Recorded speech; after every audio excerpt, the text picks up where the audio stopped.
Sean bienvenidos a un nuevo programa de Infocadem Online. Hoy tendremos una interesante charla sobre la nueva Ley Federal de Protección a la Propiedad Industrial. La Secretaría de Economía dio a conocer en el Diario Oficial de la Federación el 1 de julio del 2020 el decreto por el que se expide la Ley Federal de Protección a la Propiedad Industrial y se abroga la Ley de Propiedad Industrial con el objetivo de satisfacer los compromisos adquiridos por México en el TEMEC. Este nuevo ordenamiento entrará en vigor a los 90 días hábiles siguientes al de su publicación. Asimismo, abroga la Ley de Propiedad Industrial publicada originalmente como Ley de Fomento y Protección a la Propiedad Industrial en el Diario Oficial de la Federación el 27 de junio de 1991, así como sus posteriores reformas y adiciones. Pero este se seguirá aplicando exclusivamente respecto a los delitos cometidos durante su vigencia, sin prejuicio de lo dispuesto por el Código Penal Federal. Cabe destacar que las patentes y registros otorgados con fundamento en la Ley de Propiedad Industrial que se abroga conservarán su vigencia concedida hasta su vencimiento. Lo que se busca con esta nueva ley es fortalecer a los laboratorios nacionales en materias como patentes, modelos de utilidad, diseños industriales, esquemas de trazado de circuitos integrados, marcas, avisos comerciales, nombres comerciales, protección a denominaciones de origen e indicaciones geográficas. Además, también busca regular los secretos industriales, prevenir actos que atenten contra la propiedad industrial o que constituyan competencia desleal, establecer sanciones y penas contra estos actos, así como fomentar y promover la actividad inventiva industrial. Con esta reforma también se agilizan los procesos administrativos. Además, se amplió el objetivo de la ley con la finalidad de promover la actividad inventiva en México. Para platicarnos más sobre este tema, está con nosotros conduciendo este programa el doctor Jaime Alberto Flores, en compañía de los panelistas, la contadora Sandra Cuevas y el maestro Felipe Dionisio. Pero además esta noche nos acompaña un experto en la materia, el licenciado Gerardo Aviña López. Así que ya lo sabes, en Infocadem Online ponemos sobre la mesa los temas de suma importancia. No dejes de seguirnos de lunes a viernes a través de Cadem Consultores. Quédate con nosotros.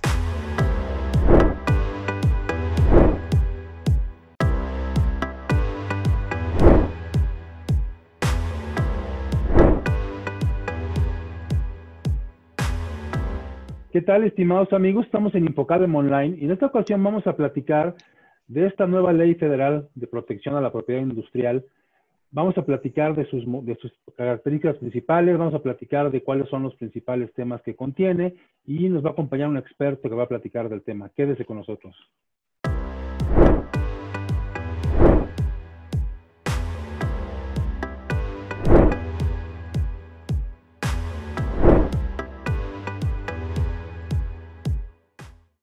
Bien, pues como platicamos en la introducción, el día de hoy vamos a platicar de esta nueva ley federal de protección a la propiedad industrial. Y como siempre nos acompaña nuestro panel, la contadora Sandra Cuevas, el maestro Felipe Dionisio. Y hoy tenemos un experto en propiedad intelectual, el licenciado en Derecho, el abogado Gerardo Aviña, quien además tiene una especialidad en Derecho Procesal Mercantil, tiene otra especialidad en Amparo, es socio fundador del despacho Aviña y Asociados, que precisamente se dedica a la propiedad intelectual y tiene amplia experiencia en el tema, a pesar de ser una persona, pues diríamos, relativamente joven, ya tiene mucho tiempo que lo conozco. Y bueno, vamos a platicar un poco de esta ley. Gerardo, bienvenido, muchas gracias por acompañarnos. Gracias, Jaime. Sandra, Felipe, ¿qué tal? ¿Cómo están? Gracias por la invitación. Encantado de estar con ustedes y con quienes nos siguen para platicar de este tema. Gracias. Pues fíjate que queriendo hablar de este tema y conocer y que la gente que nos sigue tenga conocimiento del tema, bueno, pues hemos visto que con motivo del TEMEC ha habido muchos cambios y se dice que uno de esos cambios importantes ha sido esta nueva ley de protección a la propiedad intelectual. Y hay cambios que parecen impactantes y que, bueno, pues la gente ha escuchado y ha leído en notas periodísticas que hay cambios importantes que hay que considerar. Y precisamente por ello queremos que nos platiques un poco de los antecedentes y de qué se trata esta nueva ley. Cómo no, con mucho gusto, Jaime. Mira, es una ley que se publicó en julio de este año, como mencionaste al principio en la presentación. Es una ley que va a entrar en vigor a partir del 5 de noviembre. La actual ley, la que nos rige, se denomina Ley de la Propiedad Industrial. Con esta publicación de esta nueva ley, se abroga la Ley de la Propiedad Industrial y entra en vigor la Ley Federal de Protección a la Propiedad Industrial. Es una ley que estaba por ahí ya en iniciativas desde hace un buen tiempo, digamos 1 año y medio más o menos, y que sin embargo pues se tuvo que aprobar con un poco de premura por la entrada en vigor del TEMEC. Claro que muchas disposiciones de las que se contemplan en este nuevo ordenamiento van enfocadas a dar cumplimiento al nuevo tratado.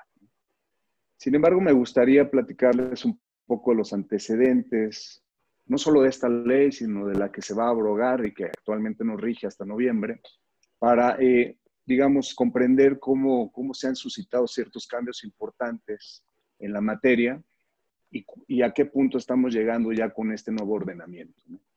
Entonces, la Ley de la Propiedad Industrial que actualmente rige es una ley del año 91 que incluso tenía un nombre distinto y muy similar al de la ley que va a entrar en vigor.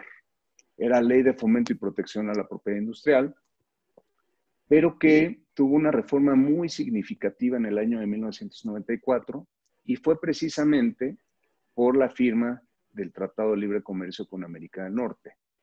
Se asumieron más bien una serie de compromisos y se tuvo que modificar la ley. En esa ocasión, a diferencia de ahora, no se tomó la decisión de abrogarla, sino simplemente de modificarla de manera muy sustancial y de cambiar el nombre a la Ley de la Propiedad Industrial. Por ahí del año 2005 se hizo una reforma importante en materia de marcas notorias, y simplemente para hacer una reseña de lo que es una marca notoria, es aquella marca que está posicionada en el mercado, y que la mayoría de los consumidores o personas que están en un segmento específico de mercado la ubican gracias a su prestigio y, como dije, a su posicionamiento en el mercado.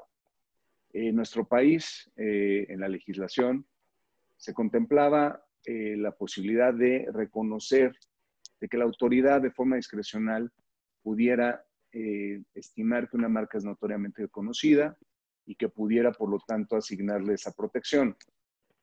Esa protección adicional de la que hablo, relacionada con la notoriedad, es que va más allá de los productos o servicios que esencialmente protege una marca normal.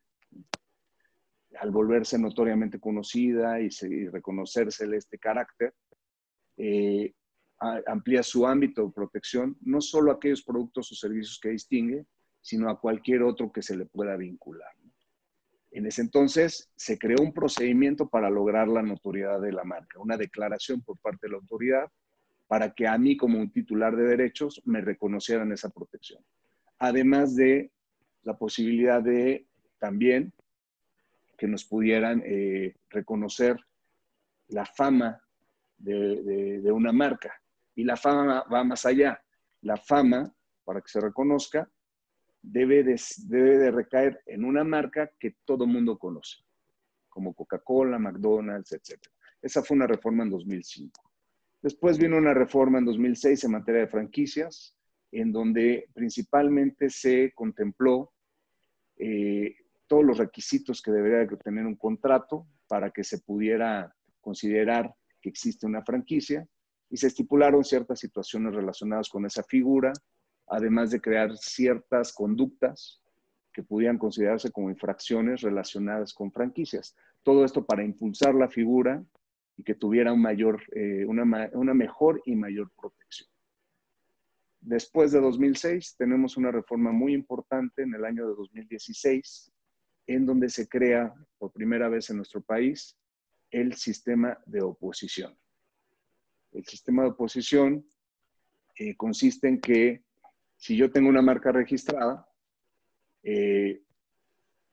y alguien más solicita una marca que yo considere que afecta a mi marca, puedo oponerme a que el instituto conceda ese registro. Fue una reforma importante que se realizó también para cumplir ciertos requerimientos y estándares internacionales que ya nos exigía los tratados que tenemos firmados, ¿no? Los tratados internacionales.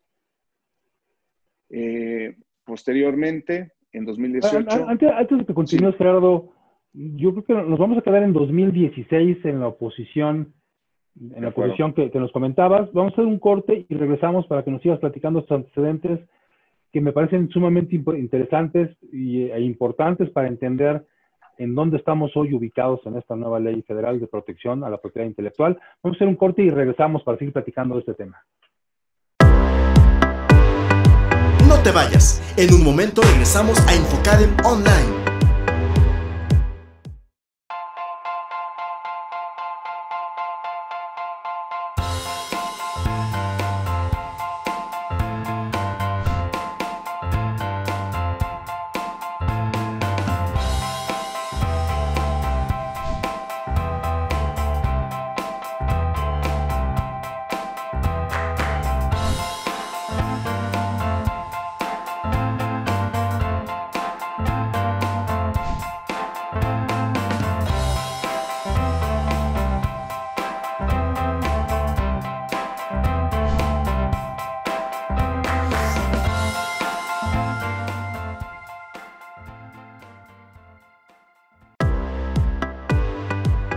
Gracias por acompañarnos. Estamos de vuelta en Infocadem Online.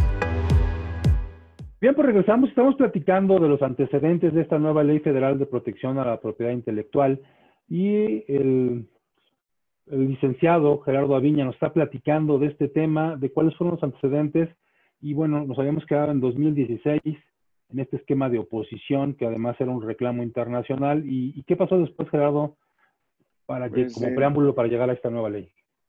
Sí, se creó este procedimiento de oposición. En ese entonces se hizo un procedimiento muy simple, no vinculatorio para la autoridad.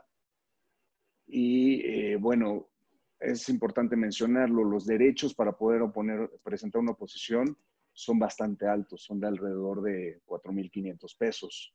Entonces es una figura que se ha cuestionado mucho porque te cuesta más presentar una oposición que presentar una marca, por ejemplo, ¿no?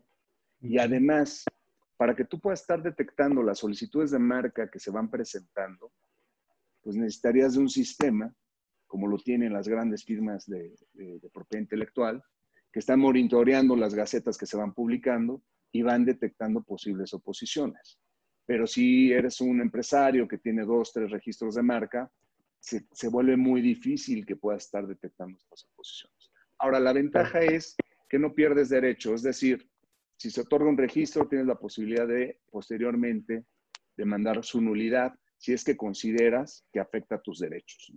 Pero bueno, ahí se creó la figura de la oposición y en 2018 vino una reforma sumamente relevante en relación con varias figuras jurídicas. Entre ellas se creó la posibilidad de proteger marcas no tradicionales, como son las marcas olfativas, también la imagen comercial, poder protegerla como marca. Se reconoció la figura de indicación geográfica como algo adicional a las denominaciones de origen. Y se perfeccionó el procedimiento de oposición, se le dio una formalidad más como una especie de un pequeño juicio, respetando un poco el derecho de audiencia. La oposición, contestación, alegatos, y ya la autoridad tendría que pronunciarse al respecto.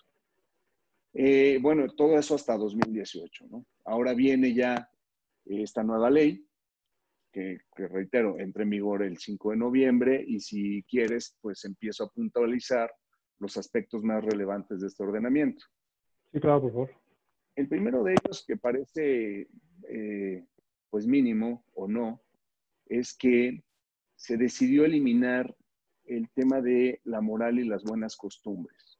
Y me explico un poco. En la ley actual, en el artículo 4, existe una facultad de la autoridad, en este caso el Instituto Mexicano de la Propiedad Industrial, para poder negar un registro o una patente, negar cierta protección a algo cuando se considere que es contrario a la moral o a las buenas costumbres. Marcas que de repente están conformadas por palabras ofensivas, violentas, altisonantes, eran negadas por parte del INPI con base en esta disposición. O, por ejemplo, marcas vinculadas a personajes o delincuentes, como podría ser el Chapo, que fue un tema sonado, el tema de la marca, el INPI podría negarlas con base en esta circunstancia. Ahora, en este ordenamiento se elimina esa situación y solo se toman en consideración cuestiones de orden público e interés social. Okay. Yo atribuyo esta modificación pues al tema de darle preponderancia a la libertad de expresión y no sujetar la protección que otorgan este tipo de figuras a criterios subjetivos en cuanto a la moral o buenas costumbres, que para cada persona es distinta, ¿no? Pero bueno, es relevante este punto porque se elimina ese aspecto con base en el cual, reitero, el INPI negaba cierta protección a ciertas marcas principalmente. Okay.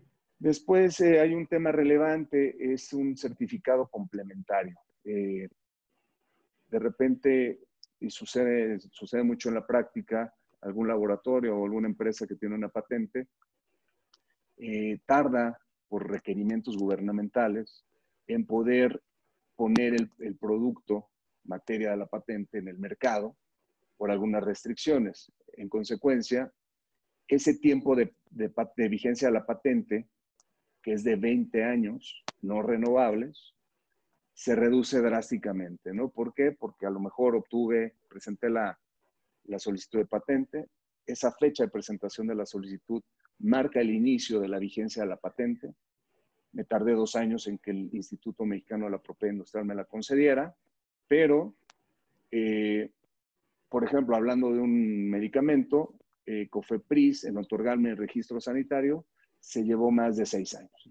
Entonces, ya en la práctica, ese tiempo de exclusividad que te otorga la ley, de 20 años, se convierte en un periodo de 12 años. Incluso va más allá, ¿no? Entiendo que también internacionalmente se considera desde que está haciendo la investigación, las pruebas y después los registros, ¿no? Entonces, desde un principio los laboratorios llegan a registrar estas patentes y, como bien dices, los tiempos se acortan, ¿no? Así es. Se ha objetado, ¿no? Porque, digo, internacionalmente ya es un concepto que existe, este certificado complementario de patentes, pero en México carecíamos de él, ¿no? Me parece que es un tema en donde hay una doble vertiente, ¿no? La política, en donde ya todo el mundo quiere que la patente esté libre, porque finalmente eso da acceso a los famosos genéricos y a precios más competitivos o más baratos, digo, por decirlo lisa y llanamente, y la parte de negocios, ¿no? Donde el que invierte en desarrollar las patentes, pues llegaba a tener espacios muy cortos de explotación y de recuperación a veces de la inversión, ¿no? El caso particular, el de la enfermedad que hoy conocemos todos, ¿no? Me parece que es importante, ¿no? Esto que estás comentando. Así es. De hecho, en otros países se conoce como prórroga de patente.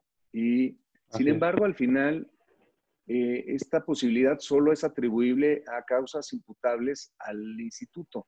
Si el instituto se tarda más de 5 años, procedería la emisión de un certificado complementario de protección, cuando en realidad los problemas para poder ingresar al mercado se presentan no por la tardanza o el retraso que pudiera existir por parte del INPI, sino por otras autoridades como COFEPRIS, por ejemplo. Y hay varias figuras que nos están generando confusión y que están generando distintas expectativas. Pero bueno, otra vez el tiempo se nos terminó de este segundo segmento. Vamos a hacer un corte, Gerardo, y regresamos para seguir platicando de estas figuras que contempla la nueva Ley Federal de Protección a la Propiedad Intelectual. Quédese con nosotros. No te vayas. En un momento regresamos a Infocadem Online.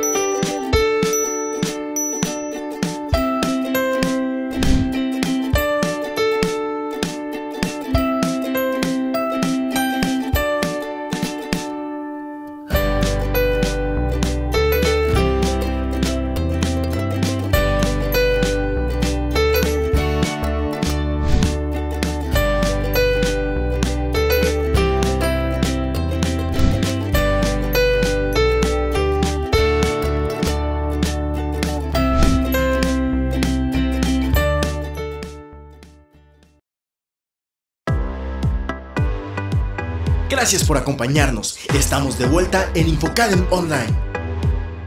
Bien, pues regresamos y estamos platicando de estas figuras que aparecen en la nueva Ley Federal de Protección a la Propiedad Intelectual. Estamos con el licenciado Gerardo Aviña, que nos está platicando el tema. Antes de que continúes, Gerardo, nos gustaría, bueno, va a haber un par de cuestionamientos por parte de Sandra y Felipe, y bueno, primero las damas. Sandra, ¿tienes ahí alguna duda que quieres preguntar a Gerardo? Sí, muchas gracias, doctor. Gerardo, nos comentabas en el primer segmento del programa que la ley anterior fue abrogada. ¿Qué implicaciones tiene este concepto? ¿A qué se refiere? ¿Y cuál es la asociación que tiene con esta nueva Ley Federal de Protección a la Propiedad Industrial, publicada en el Diario Oficial de la Federación el pasado 1 de julio? ¿Cómo no, Sandra? Mira, simplemente cualquier procedimiento, por ejemplo, cualquier trámite, cualquier registro, perdón, que hubiera sido concedido conforme a la actual ley, que quedará abrogada en cuanto entre en vigor la nueva, se regirá bajo las reglas de la ley que se abroga. Entonces, digamos que la nueva ley aplicará para las nuevas patentes, marcas, denominaciones de origen, indicaciones geográficas, que se vayan reconociendo y protegiendo cuando entre en vigor el nuevo ordenamiento. Francamente, los transitorios de este nuevo ordenamiento son muy claros en varios puntos y me parece que no dejan muchas dudas. Muy bien, muchas gracias, Gerardo. Felipe, para no cortar la continuidad después. Sí, gracias, doctor. Ya lo comentaba el licenciado Aviña antes de que entráramos precisamente al aire. Hay unas ciertas facultades o nuevas facultades que se le dan en este caso al instituto. Una de ellas precisamente era la facultad, o se le otorga este carácter de organismo fiscal autónomo, donde precisamente tiene la facultad ya, más allá en este caso, de multar o de sancionar en este caso, también ya de requerir el pago, y en su caso también se habla precisamente de hacerlo mediante el PAE, el procedimiento administrativo de ejecución, y dicen que también sobre el embargo de cuentas. Entonces creo que es lo que en algún momento le pasó primero también a la Profeco, donde al final del día podía determinar, en este caso, multas, sanciones, pero no así para su ejecución. Entonces, una facultad que yo creo que es importante es esta precisamente, donde ahora ya va a poder requerir el pago y en caso de que no, pues precisamente hacer, en este caso, el cobro a través del PAE. Otra de ellas también, y creo que aquellos que hemos llevado un procedimiento precisamente en materia de infracciones, es esta facultad que le dan ahorita precisamente de determinar los daños y perjuicios que puede causarse. Es decir, una vez que ya teníamos precisamente ya la resolución, era el documento base para que nosotros fuéramos a materia civil, precisamente para tratar de hacer efectivos los daños y perjuicios causados mediante un procedimiento precisamente de infracciones. Ahora se le otorga esta facultad precisamente al instituto para que ya no se tenga que ir a instancia civil, sino propiamente esto pueda determinar esta situación. Creo que es algo importante. Y la última que me gustaría también comentar, y me gustaría escuchar el comentario del licenciado Aviña, precisamente que también tiene la facultad para requerir el uso de la fuerza pública, es decir, prácticamente las cuestiones en este caso que vemos precisamente en el Código Fiscal de la Federación, ya las va a tener el propio instituto. Creo que es algo importante porque además de que ya puede requerir, también se establece que lo que recaude ya no va a ir a parar a las arcas precisamente de la Federación, sino ahora va a ser parte del propio patrimonio del instituto, que es donde ya le va a convenir. Entonces ya precisamente va a buscar ya no tal vez determinarla, sino tal vez ya también su ejecución para que forme parte de su patrimonio, perdón. Entonces yo creo que es algo importante, entre muchas otras cosas que trae la ley. Entonces me gustaría aquí saber su opinión del licenciado Aviña, cómo ve estos cambios, ¿no?, que están aquí en la ley. Sí, gracias, Felipe. Es un cambio, yo creo, de los más relevantes. Efectivamente, por un lado, hablando de daños y perjuicios, como mencionaste, los titulares de derecho estaban sujetos a agotar el procedimiento ante el INPI, conseguir una declaración de infracción y posteriormente soportar las impugnaciones que pudieran existir hasta lograr su firmeza y entonces iniciar un juicio de daños y perjuicios. Un cambio sustancial es que se libera esta situación y ahora los titulares de derechos pueden ir directamente entre los tribunales, ya sea federales o locales, a reclamar el pago de daños y perjuicios. Ahora bien, también se establece la facultad del instituto, que a mí me parece algo extraño y que seguramente será muy cuestionado, de que una vez que el INPI decrete una infracción y esta sea exigible, y yo por ese tema de exigibilidad no entendería firmeza, sino lo atribuiría a un tema de que es exigible, es decir, ya se declaró por la autoridad especializada y es válida mientras no se decrete su invalidez, podrías iniciarse un incidente de daños sin perjuicios ante el propio instituto, en donde tendrías que acreditar los daños y el instituto podría condenar al pago de los mismos. Pero existen estas dos opciones. A mí, francamente, como litigante en esta materia, lo que sí me agradó es que se libere la posibilidad de ir ante los tribunales colegiados a demandar el pago de daños y perjuicios. No me gusta mucho el incidente de daños y perjuicios que pudieras iniciar ante el INPI. Queda sujeto a que quede firme la infracción de todas formas. Y no creo que sea muy ágil ya en la práctica el agotarlo ante el instituto. Y ahora bien, con respecto a las multas y su ejecución, se aumentaron drásticamente y esto fue una exigencia que tenemos que cumplir por la firma del TEMEC, porque la multa máxima por infracción en materia de propiedad industrial era de 20,000 UMAS, unidades de medida de UMAS y actualización, perdón, y ahora se va hasta 250,000. Entonces, digo, es todo un margen, ¿no? Porque no se establece un mínimo, pero aumentaron drásticamente y también esta posibilidad de que el INPI las pueda ejecutar, pueda imponer multas si se oponen a la ejecución, clausuras y, como mencionabas, uso de fuerza pública. Efectivamente, la intención es que esa recaudación, por así decirlo, que exista, derivada del cobro de estas multas, sea para el patrimonio del propio INPI y sea utilizado en su operación. Bien, bueno, voy a aprovechar que no te interrumpí, Gerardo, que acabas de terminar esta participación. Vamos a hacer un corte y vamos a seguir platicando de algunos de los aspectos importantes de esta nueva ley. Por favor, quédese con nosotros, está muy interesante el tema. No te vayas, en un momento regresamos a Infocadem Online.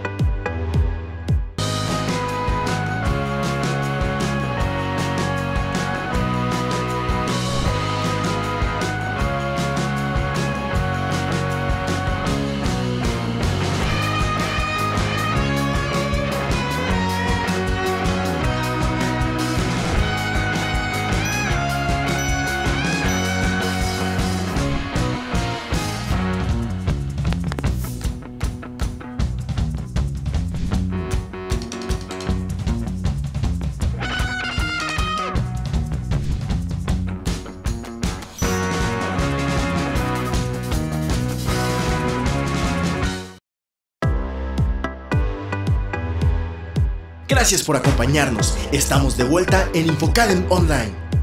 Bien, pues regresamos. Estábamos platicando, Gerardo, de estas figuras, de estas nuevas figuras, de estas figuras reacondicionadas de esta Ley Federal de Protección a la Propiedad Intelectual.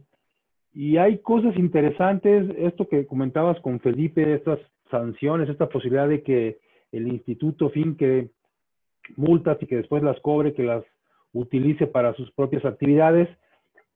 Va a haber un cambio importante porque, bueno, se dice también que todas estas modificaciones tienen en buena medida como finalidad proteger a marcas internacionales, que se evite pues todo esto que pasa en México normalmente, de uso de marcas de manera indebida, de uso de derechos de propiedad intelectual en general. ¿Qué más viene en esta ley, Gerardo? Porque creo que hay muchas cosas que la gente necesita saber. Digo, tiene que prepararse de una vez antes de que esto llegue a su aplicación total.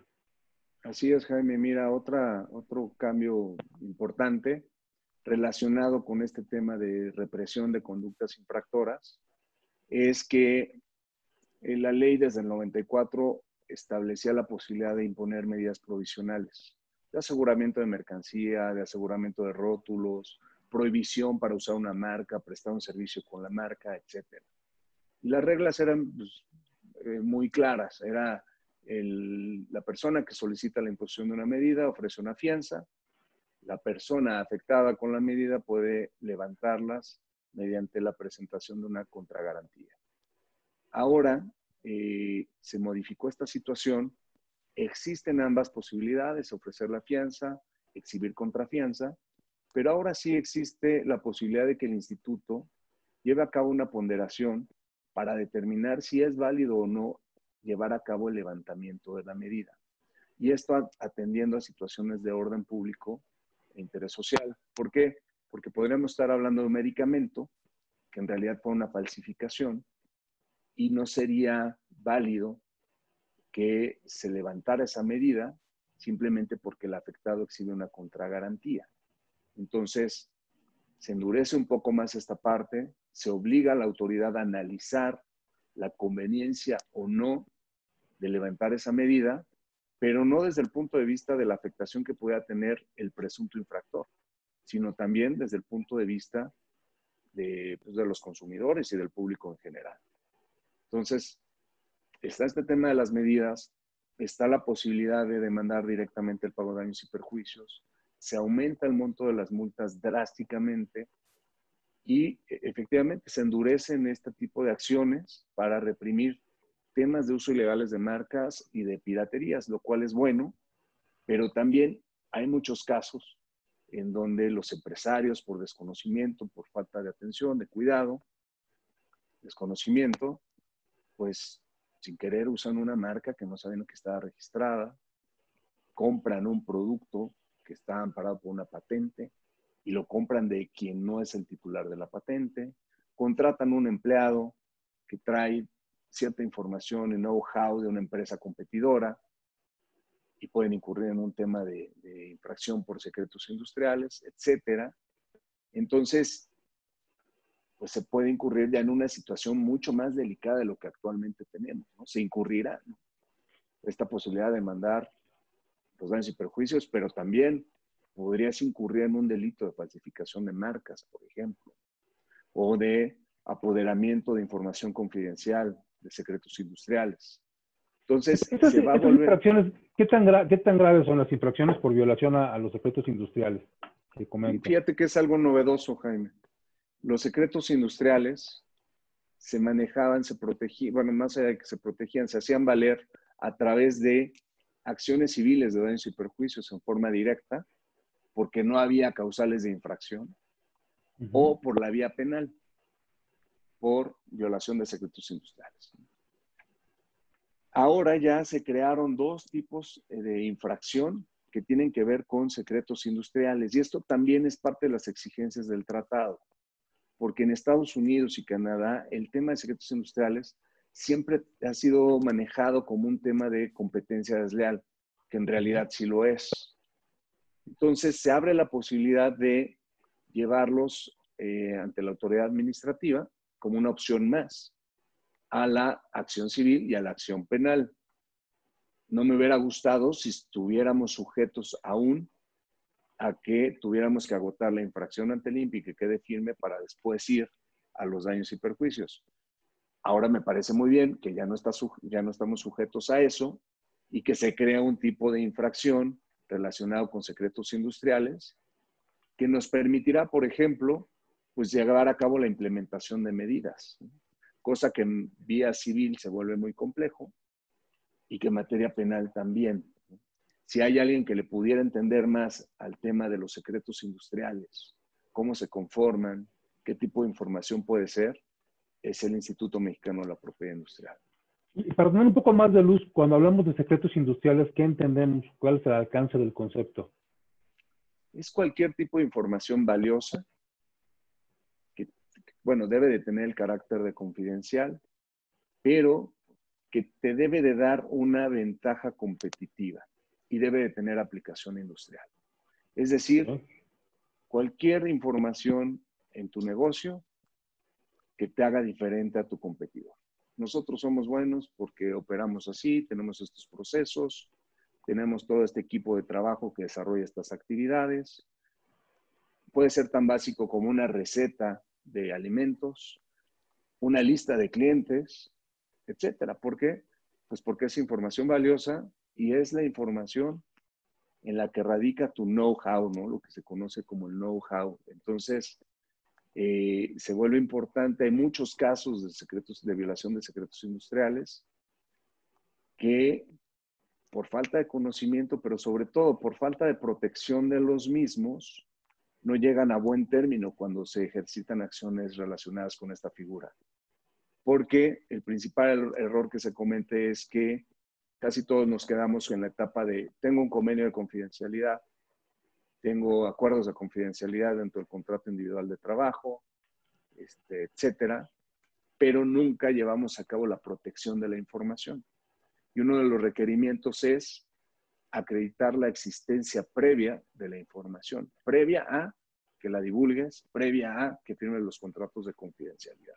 Ese punto inicial casi nadie lo lleva a cabo. Y es esencial para poder acreditar pues que la información es tuya, que está bajo tu control, que tú la generaste y que alguien más la usó o se apoderó de la misma indebidamente. Sí, y evidentemente esto será parte de tu know-how, pero si pudieras también ilustrarnos un poco al respecto, ¿cuál es el procedimiento? Evidentemente tenemos que acercarnos a un especialista, pero en términos generales, ¿cuál es el procedimiento para proteger esta información previo a estos conceptos que nos mencionas, al contrato, a plasmarlo? ¿Cómo protegemos, cómo hacemos este tipo de procedimientos para que después lo podamos implementar de forma adecuada? Sí, mira, sucede que normalmente ni siquiera lo tenemos documentado, ¿no? No lo tenemos en soportes materiales, no lo tenemos bien instrumentado. Y eso es lo que hay que hacer, documentarlo, describirlo, tener bien claros los procesos y luego certificar su existencia. Y para eso, pues hay tres formas que yo recomendaría. Una, la más común, que es pedirle a un fedatario público que haga una certificación de hechos en la que acredite la existencia de la información. Solo su existencia, no el contenido. Entonces puede llegar a mi oficina y decir, esta información es el know-how de la oficina de Aviña y Asociados y yo acredito que tuve a la vista esta documentación, la pongo en un sobre, sellado y lacrado, ¿no? Y eso ya le da una certificación de existencia que puede ser consultada posteriormente. La otra es muy sencilla, cuando se trata de ideas de negocios que no necesariamente estén ya operando o que se hayan desarrollado, es autoenviarte por correo certificado la información y tener el sobre cerrado con el sello y la certificación de entrega. Y ahora, la Organización Mundial de la Propiedad Intelectual, con sede en Ginebra, Suiza, lanzó una herramienta muy útil que se llama WIPO Proof, que es el envío de información de cualquier tipo, pero es muy útil para temas de información confidencial, para certificar el archivo y darle una, ahora sí que, perdón por la redundancia, una certificación de existencia, pero vía OMPI, nada más con el envío de un archivo, simplemente con eso. Entonces serían las tres formas en las que se podría proteger la información. Sí, que damos un giro totalmente a la tradicional forma de generar convenios de confidencialidad, que como bien dices, al final no protegen nada, ¿no? Porque no hay algo que existe y que pueda ser después reclamado en algún evento posterior, ¿no? En algún evento contencioso incluso, ¿no? Sí, los problemas que se suscitan es porque ya en el litigio o en la reclamación no tenemos un documento, una certificación que establezca que la información era mía. Y la defensa natural es, oye, pues es que yo ya la conocía, yo la traía antes de que empezara a trabajar contigo, etcétera. Entonces ahí se complica mucho el tema. Bien. ¿Algún otro concepto de esta ley que valga la pena destacar, Gerardo? Sí, mira, se crea una figura que se llama nulidad y caducidad parcial de los registros y es muy útil porque, voy a poner un ejemplo para que se entienda mejor. Si yo tengo una marca para alimentos, vamos a pensar para postres, la registro en la clase 30, todas las marcas se registran por clase. Vamos a suponer que la registro en clase 30, donde van todos los alimentos, principalmente los procesados, y lo que te permite el sistema es de repente proteger no solo postres, sino una serie de productos adicionales que a lo mejor no tienen nada que ver con con tu producto, ¿no? Vamos a suponer que es pastelería, pasteles, pero también mi registro protege gelatinas, pastas alimenticias, café, té, cacao, etcétera. Si yo quería registrar la marca para café, por ejemplo, vamos a suponer para pastas alimenticias, que no tiene nada que ver con pasteles, no podía, porque este señor ya la tenía registrada para pasteles.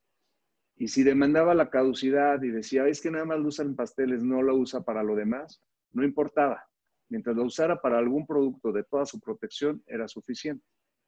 Ahora no, ahora con esta caducidad parcial, si no acredita el uso, si acredita el uso nada más en pasteles, se declara la caducidad parcial del registro y solo protege pasteles, y eso ya me da la posibilidad a mí de registrar mi marca para pastas alimenticias, ¿no?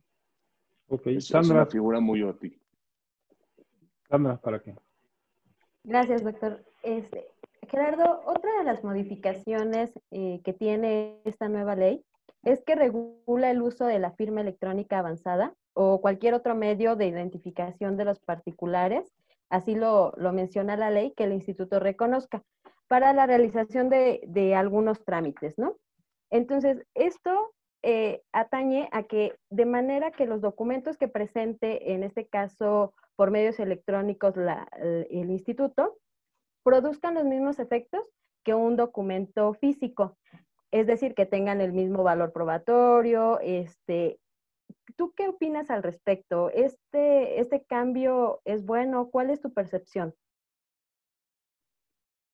Es muy útil y fue también una de las exigencias que nos impuso el tratado, el tener ya servicios electrónicos para la protección de derechos de propiedad intelectual.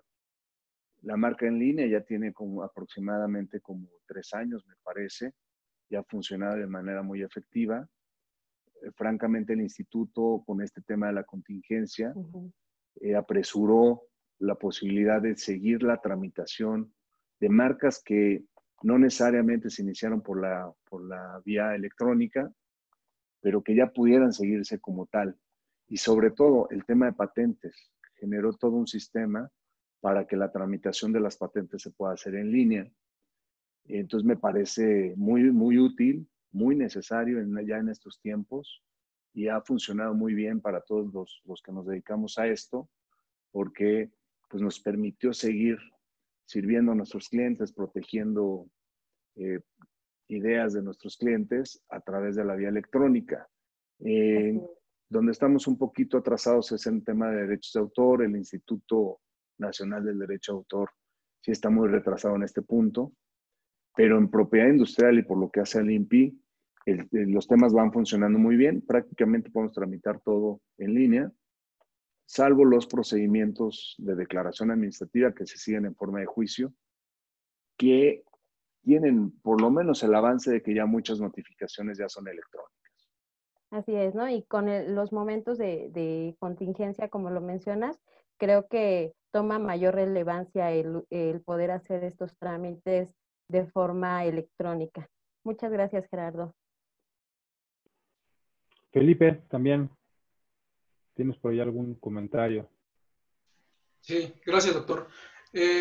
Así como comenta el licenciado Aviña, creo que la ley trae algunos cambios, si bien no es una ley nueva, y aunque algunos dicen que es una ley hecha al vapor o al cuarto para las 12, creo que trae ciertos aspectos que obviamente sí son considerables, y uno de ellos también, y a lo mejor el maestro Aviña también lo habrá percatado por ahí, sobre todo aquellos que llevamos a parte de litigio, tiene la parte de la supletoriedad de la ley, donde precisamente no es que no se llevara a cabo, pero sí se llevaba a cabo de forma parcial, únicamente en las visitas de inspección, donde aplicaban supletoriamente la Ley Federal del Procedimiento Administrativo. Entonces, ahora en esta supletoriedad es muy marcada y dice supletoriamente para el actuar precisamente del instituto va a ser la Ley Federal del Procedimiento Administrativo, el Código Federal de Procedimientos Civiles y aunado a esto con lo que ya comentamos en algún momento, el Código Fiscal de la Federación. Si bien es cierto, en este caso el instituto actuaba en ciertas circunstancias conforme a ciertas costumbres y como decía en la práctica,